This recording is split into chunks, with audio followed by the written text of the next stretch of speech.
Hello, everyone, and thank you for joining us for this episode of Threat Talk. I'm your host, Bob Hansman, and on today's show, we're going to briefly review the very public story of Log4j over the last month or so. But then we're going to go behind the scenes to understand how this impacted researchers. What were they doing beyond simply messing up all their holiday plans, and what it may mean for your portfolio of security solutions. So to do this, we've invited Renee Burton, the Senior Director of Threat Intelligence R&D at Infoblox. Thank you for joining us today, Renee. Thank you. Thanks for inviting me. And we also have Drews McFarland, the Senior Product Manager over Infoblox's Threat Intelligence Integration, Management, and Distribution Technologies. He's returning to us. So thanks for coming back for our new season, Drews.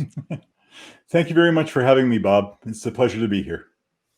Well, I want to set the baseline and be honest with our audience here. We're just going to very briefly go over what the big milestones were around Log4j and why it was not just your typical vulnerability. I mean, vulnerabilities are coming out all the time. I mean, Patch Tuesday, I remember December, there was one Patch Tuesday of Microsoft with over 120 different vulnerabilities. So this happens all the time.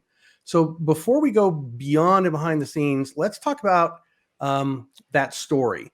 Now, all of this began with an Apache release or advisory on December 9th. And on the same day, they released a patch. So that's wonderful. Patch came out along with the notification.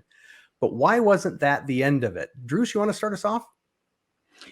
Yeah, well, I mean, first of all, usually when you have a circumstance like that where a patch comes out and on the same day as something was announced, that whatever it is that is trying to patch has been around for a little bit already. So they're releasing the patch so that they can at least provide some sort of a solution to people. They don't want to necessarily announce something unless it's really critical, that without having some sort of an option for people to try to remediate it as well.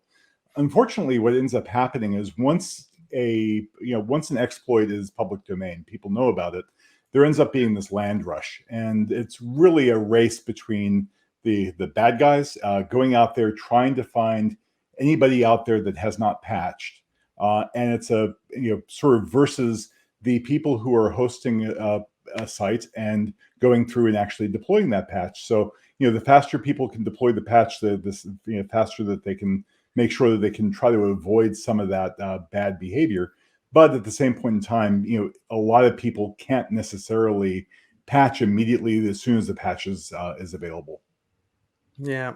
And then of course, and that's one of the big problems is that, enterprises, they just can't patch on a dime, particularly not mission critical systems. And that's what this affected. This wasn't like a desktop thing that they might be more easily rolling out. I mean, Log4j was used in mission critical systems, right?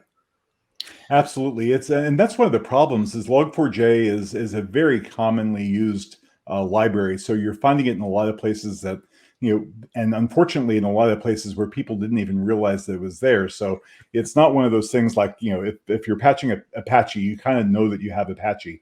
If you're running, a lot of different apps, seeing as that this was just a basic logging library, it was used by a lot of different software. And as a result, it's, first of all, people have to figure out, am I actually even vulnerable to this? Do I have software that use this? And then from there, you're trying to figure out, what patches are available for the app that you've got. So it is that kind of rush, as I said, from that standpoint. Unfortunately, at this point in time, because of the prevalence of this library, this is a problem that's going to be living with us for a long time. It's kind of like COVID. Nobody thought that we'd be still dealing with it 2.5 years later. Yep. We're going to be dealing with this for quite some time. Well, and I had, visions of Heartbleed and other things that we've had like this that were at an infrastructure level. A lot of us didn't realize that, and I have kids who are programmers, grandkids who are programmers now. And I talked to them about the good old days when, I didn't have libraries. I had to write all my code, but, today, when they compile something, one of them was telling me that he's pretty sure that when he writes code and compiles it, because he's writing lots of small utilities, but they use a lot of libraries. He says less than 10% of the code in that executable is mine. The other 90% is stuff from other people. And so when we use these libraries, we're also incorporating all of their bugs, and you can't troubleshoot those. You can't fix their stuff. But this was also not just one vulnerability. They patched it, and then a little while later, they came out with another announcement and another patch, and another announcement, another patch. They weren't the only ones doing this. In the middle of all of this, I think it was December 12th, Microsoft came out with a patch for a vulnerability that actually introduced new vulnerabilities, and they had to release multiple patches. So December was an ugly month for vendors trying to get patches out. But like you said, all of those were the types of things, because that wasn't just a standard patch. This is underlying in a lot of mission critical systems. So they didn't have one patch to roll out. They had multiple patches. Now, it was so bad, though, that governments got involved real quick. I mean, the announcement for the first one was on the 9th. On the 10th, you had the UK, their regulatory group, UK's National Cybersecurity Center. They issued a warning. CISA came out with one on the next day. It just kept following, one after the other. So this got really nasty pretty quick. Matter of fact, was about 2 weeks ago. Yeah, January 4th in the US, the Federal Trade Commission actually now has put in fines for people that may not have patched yet. We'll talk about that in a little bit more. So now, Renee, when they were doing this, they're releasing not just the patches, but they're also listing, some CVEs around it and stuff like that. How does that affect your research team?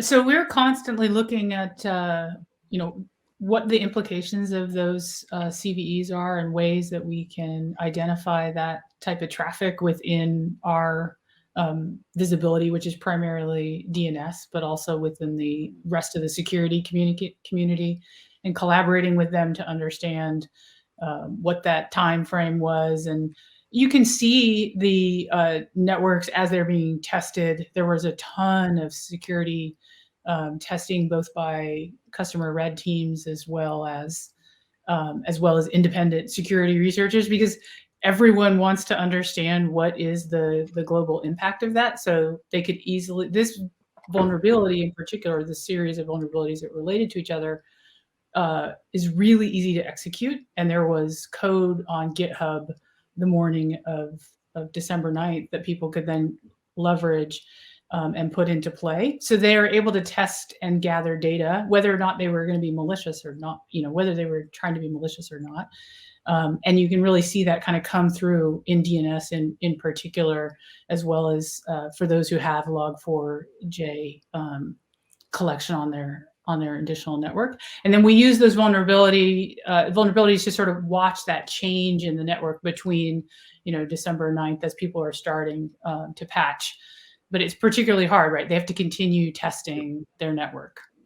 Well, and that I think is an important thing, because publicly in the news and in the main press, there's a variety of timelines, and a lot of them would talk about how, the first major exploit came out on, this date or that date.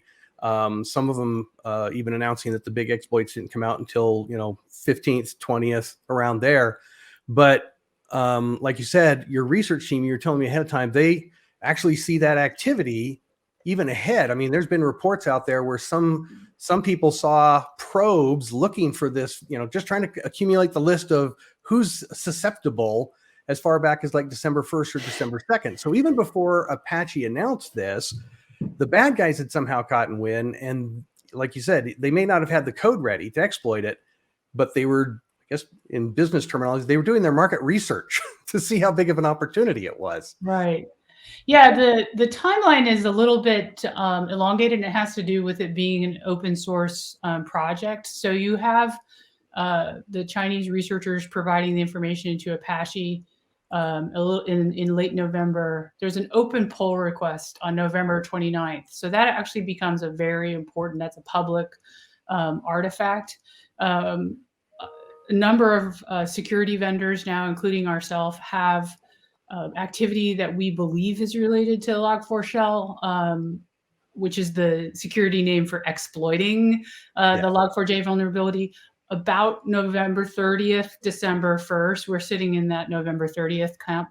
But as far as mass exploitation goes of the vulnerability, everyone is in agreement that that did not occur until December 9th.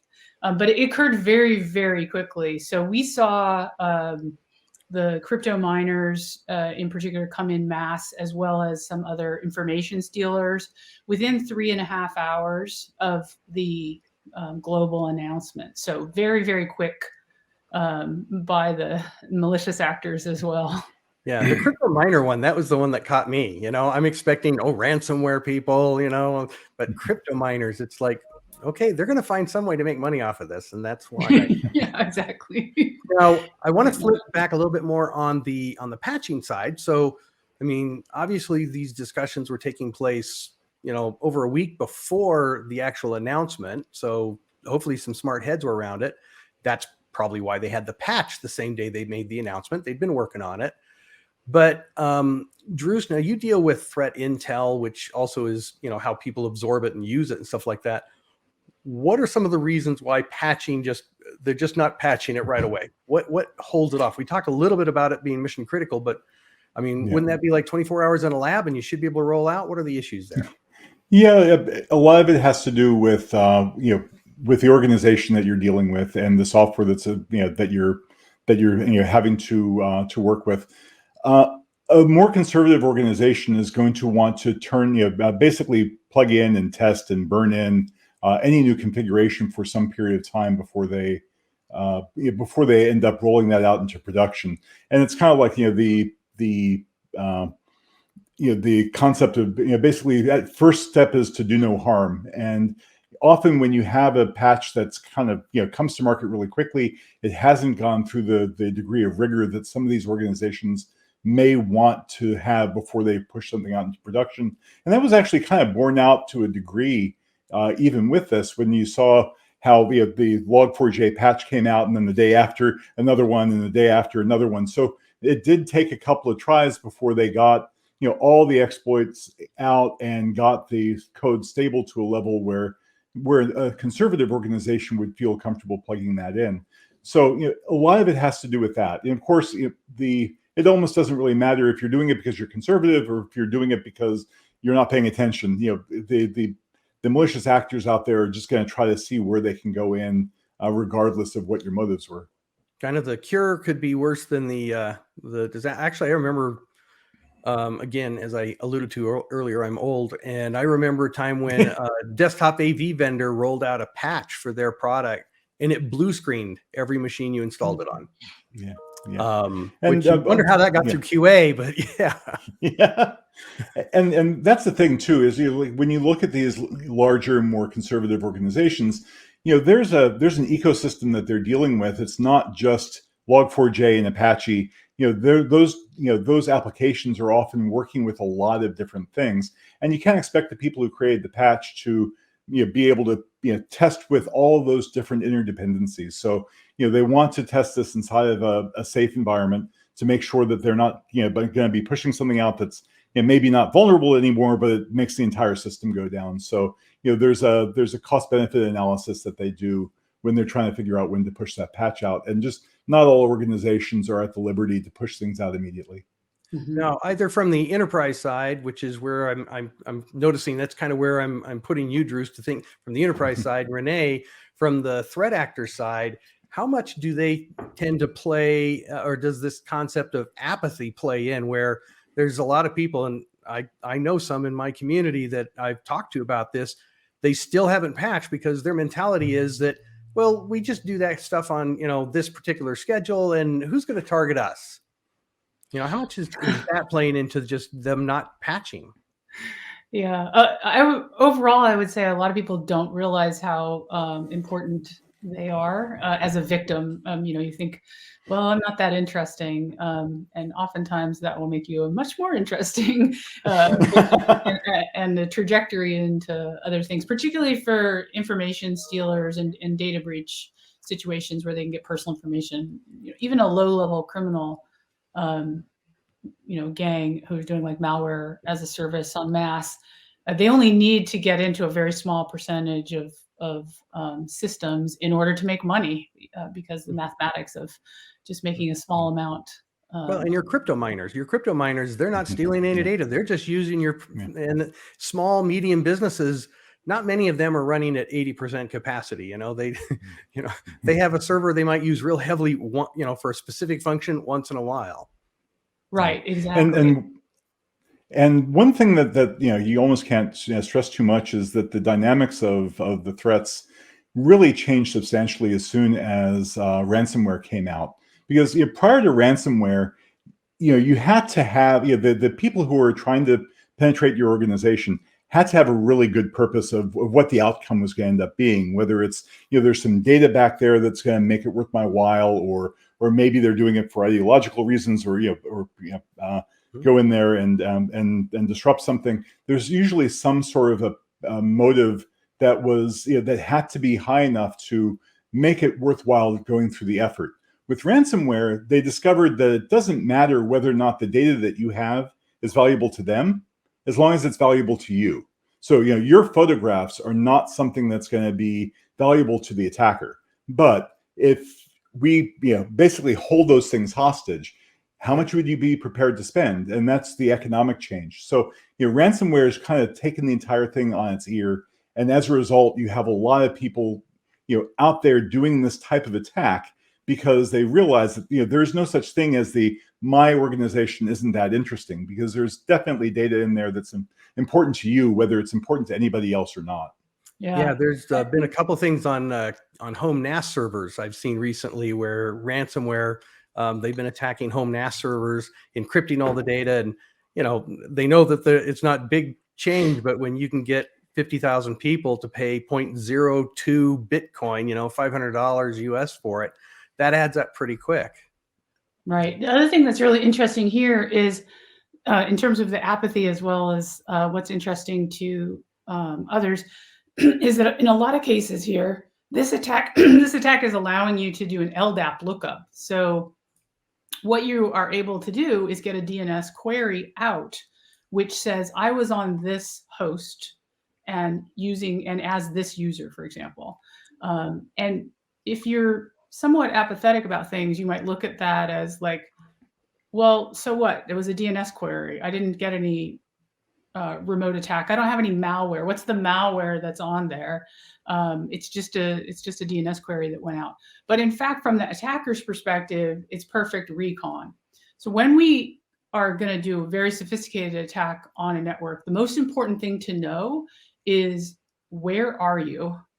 And then you think, what else is here? So you really want to know where you're located, and in particular, if you have a user, what you're doing. So those DNS queries, as they were going back out to the attackers as pings, they're essentially like a ping, here's who I am, gives the attacker a recon that they can then, for slow-moving people who haven't updated their systems, can come back a month or 2 months later, and then they know that attack is going to work, and they know exactly where they're at. They can come at their own leisure. Yeah, that's the kind of stuff that we were talking about, or one of the kinds of things that could have been happening like a week before the actual announcement on the 9th, the stuff that we saw on December 1st and 2nd. That's cool. Now, the other thing I've been surprised, well, not too surprised because I've seen it a lot, is how quickly they did respond. Once it actually, the vulnerability came out, the details, there was enough details they could actually develop an exploit, because vulnerabilities aren't the problem. It's the exploit that's the problem.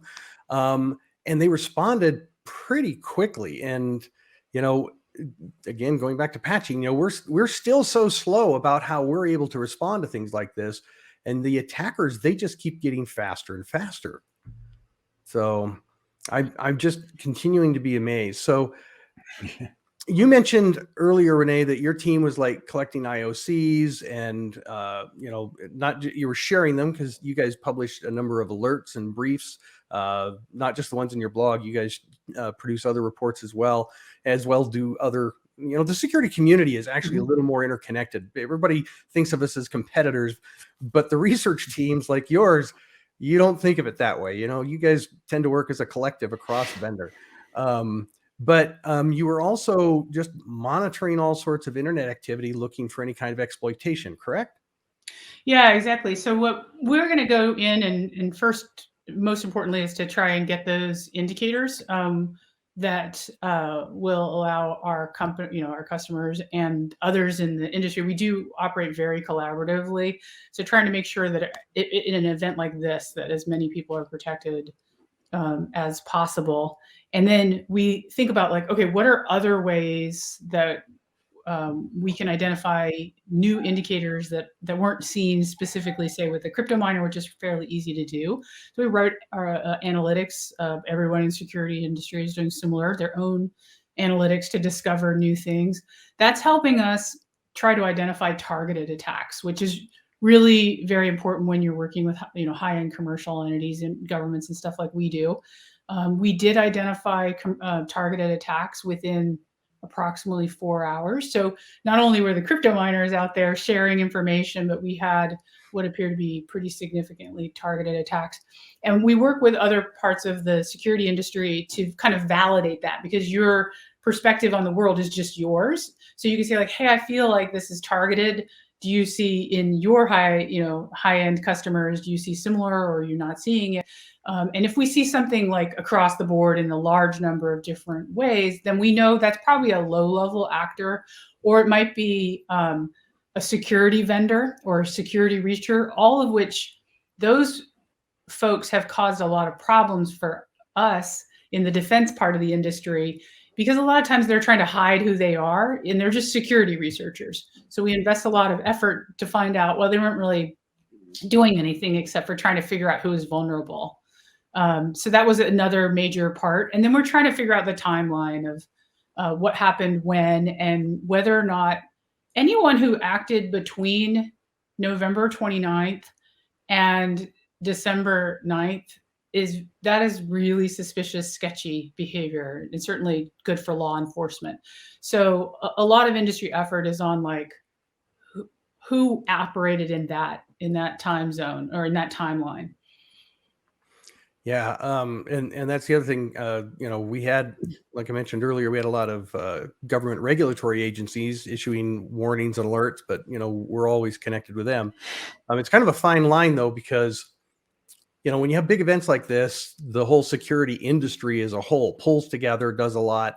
I've noticed researchers tend to be probably the best. Whenever a company that I've worked for has had some sort of a humanitarian thing, we're going to do something, be a good community member, right? We're going to go do things for the community. The research team is always there. Others, not so much. They're a little more competitive. But researchers just tend to be very community oriented, whether it's in their personal life or professional life. But there is a line still. And this is where we get to Druce, your area of expertise, because you work with a lot of different vendors, getting threat intelligence sources that get pulled into your products. Because one of the things that's unique about your product is almost every other security company, they say, oh, here's our product, and these are this is our labs. We've got Renee running our labs, and she's really good, and her team's really smart, and we give you a threat feed. And they act like that's all you need. But in your group, we have Renee and really smart people that work for her, and they provide various threat intelligence, that goes into our product. But you also pull a lot of stuff from other sources as well. How does that get impacted or affected during times like this, or is it just business as normal for you?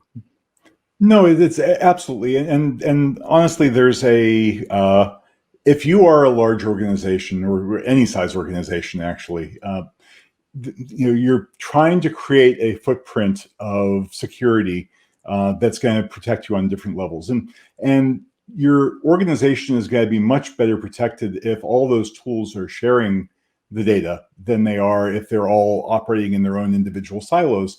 Everybody has their individual strengths.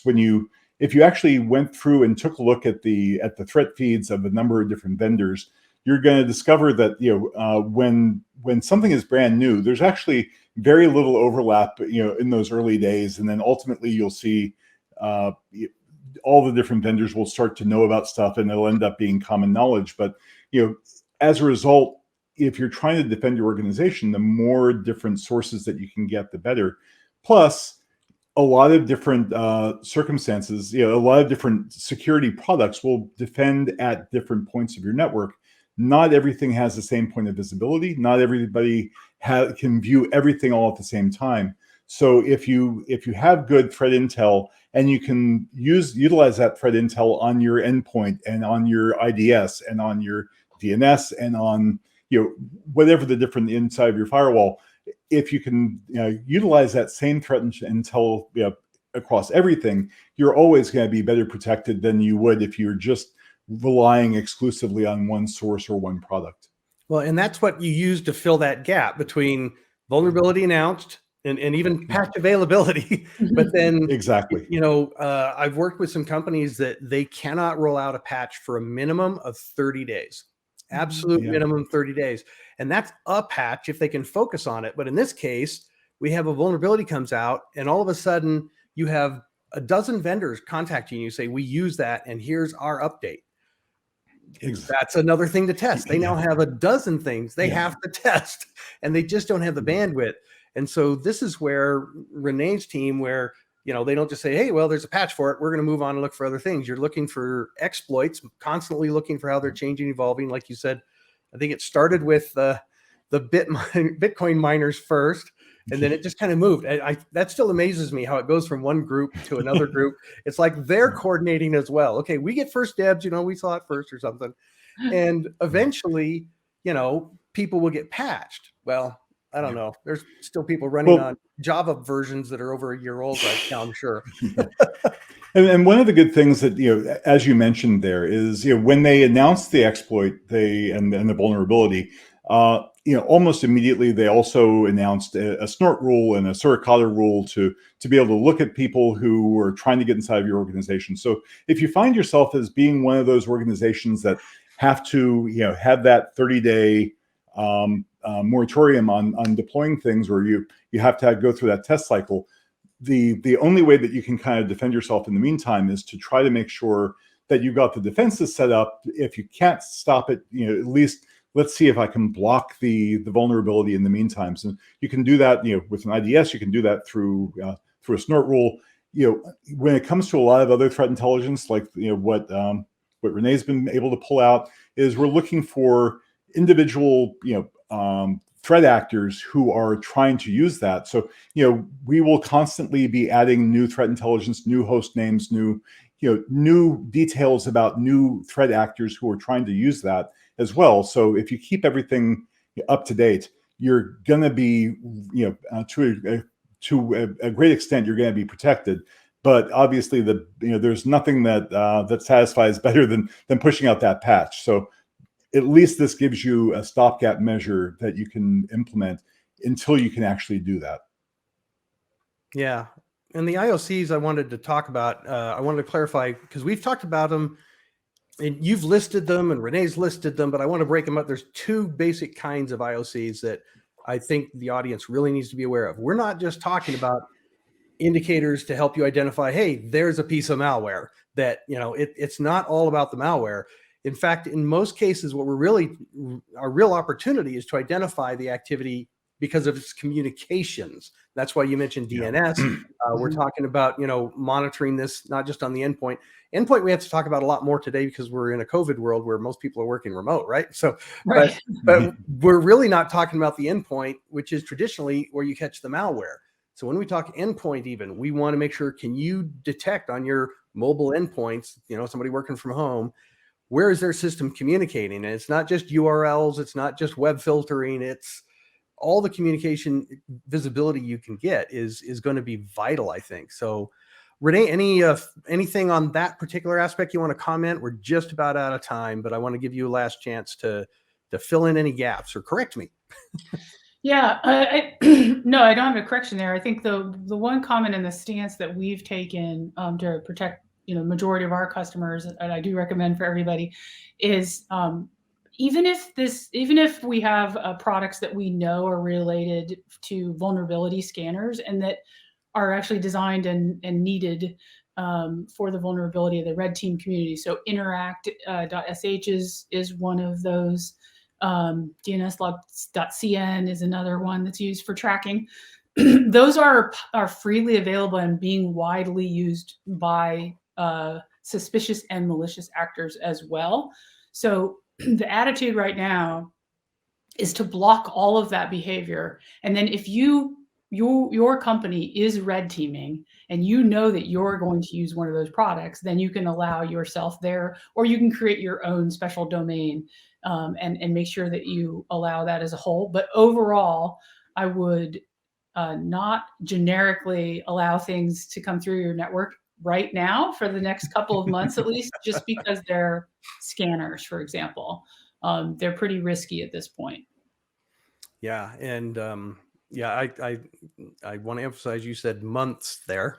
We're not typically used to thinking that, even though, I mean, the stats keep coming out, depending on who you listen to, the average dwell time is 190 days, or it could be 300 days. I saw 250. Everybody's got a different number, but it is months that these things are happening. And even if you've got products that they don't have the IOCs today, as new information comes out, like you said, your own researchers, as they learn something new, they go back in time and find things that help them identify, or develop other IOCs. So this has been very, very good, very revealing. But as is usual, as Drews knows from having been on the show before, we're running out of time before we've run out of things to talk about. But Renee, I want to thank you especially for joining us today and representing your Threat Labs team. Thank you for being here. Yeah, thanks for having me. And Drews, thank you for not getting tired of being here. Thanks, Bob. It's always a pleasure. So, all right. And I want to thank all of our viewers and listeners for their time. Join us next time as we continue our efforts to help you stay on top of cybersecurity and ahead of cyber risks on Threat Talk.